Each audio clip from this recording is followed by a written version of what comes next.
নদীরে তুই ভাঙি আমার ঘর তোর দিদারে থাকতাম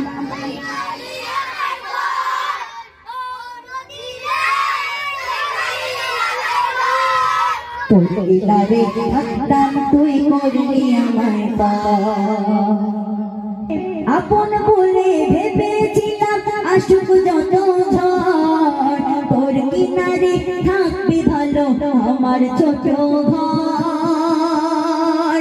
আপন বলে ভেবেছিলাম আসুক যত ঝড় তোর কিনারে থাকবি ভালো আমার ছোট ঘর কিন্তু এমন করলি কেন বল আমার সাথে করলি বড় ছল কিন্তু